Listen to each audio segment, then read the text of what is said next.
Red Bull doesn't seem to be out of trouble just yet, as the latest development around the Legends Parade in the Austrian circuit has stirred up the pot even more between Jos and Horner.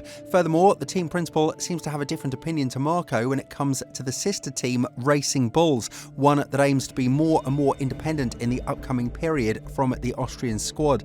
With all this in mind, could we see more shake-ups in Red Bull now that they've been caught up in the development war? And more importantly, how can Mercedes benefit out of this internal fight? It goes without saying that the situation in Red Bull is all but clear right now, and one of the primary topics has been the drivers' lineup from 2025 onwards. Helmut Marko has openly suggested that the shareholders of the team have shared their thoughts when it comes to who should be driving, a young and prospective driver rather than Ricciardo, and that is where they are aiming now that they are looking to be competitive on their own rather than depend on another team.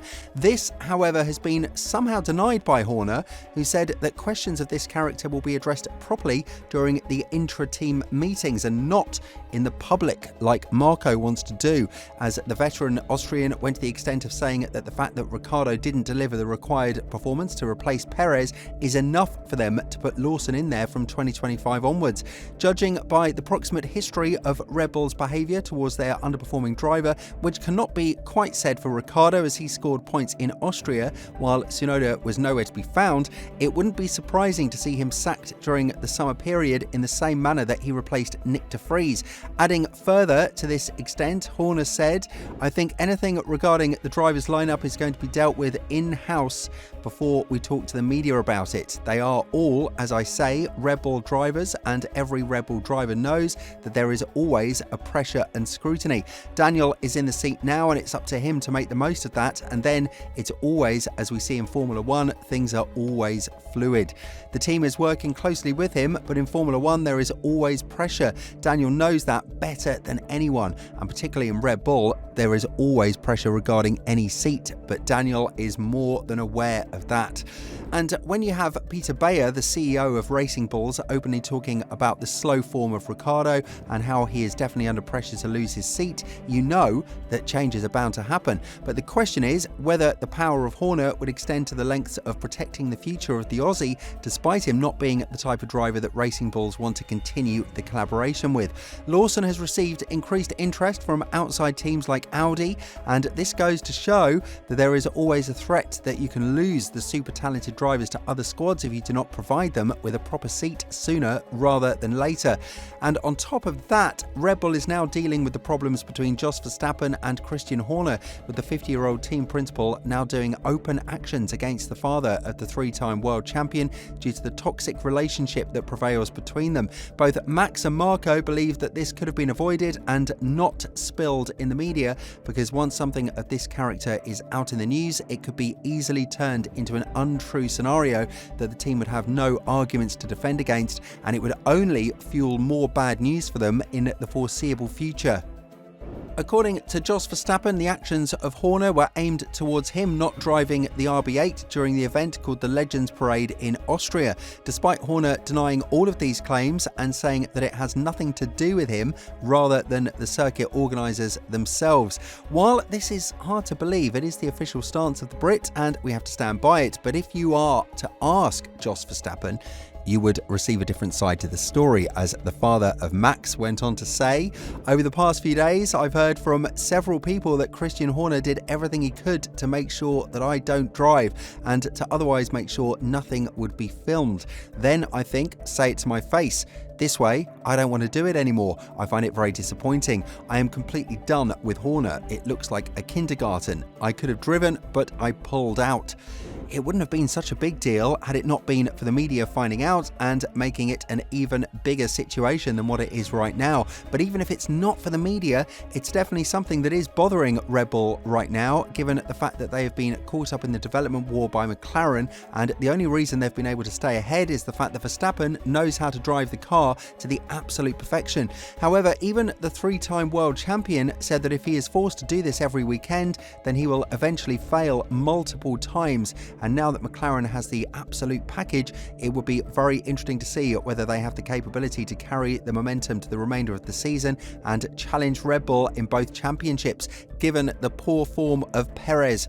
And the conflict that his father currently has with Horner is definitely not helping the situation. So when addressing this matter, Verstappen made it clear that blood is thicker than water and that him not sticking with his father would make no sense, even if that is not the right choice to do. Elaborating further, Verstappen said, "Naturally, of course, the fight between my father and Horner is not nice. Not for myself, not for my father, not for Christian, and not for the team.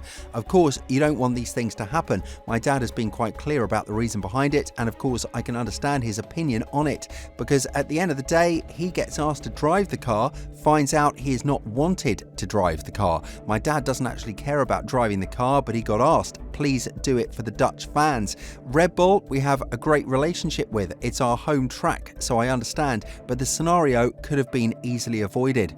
What this goes to show is that Verstappen could try to seek a better environment for his driving skills now that the 2026 regulations are closer than ever, and with Mercedes scoring 3 podiums in the last 3 races, one of which was a race win in Austria, it's evident that this opportunity would be too juicy to just deny it firmly and focus on the Red Bull agenda.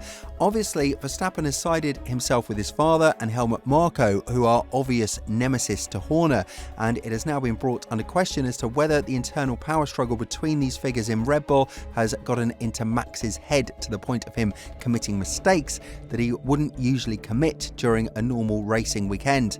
Martin Brundle has spoken about this matter to a greater extent, and when talking about it, the Sky F1 pundit went on to say, "I am making no excuses for Max, but I do wonder if the ridiculous spat between his father Jos and team boss Christian Horner has finally surfaced on track for him."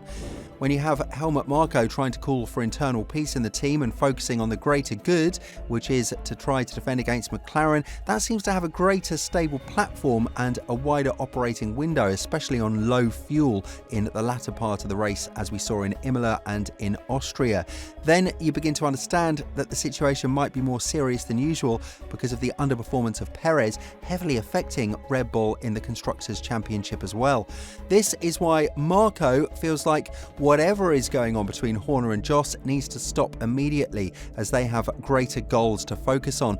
And the last thing they need right now are statements from Wolff and the CEO of Mercedes, Ola Källenius, talking about Verstappen and how he is the primary target for 2025 and beyond.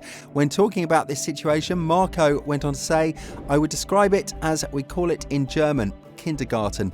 Unnecessary, and I'm a little bit unhappy that it came to the public. First of all, Jos is not an easy character, and Christian doesn't understand or accept that Jos is Jos. He won't change him, and he does what he believes is right. If it's right or not, it's another question."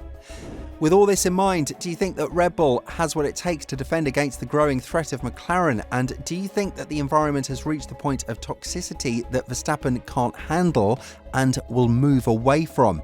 Let us know what you think down in the comments. And once you do that, have a look at the video that's on your screen right now.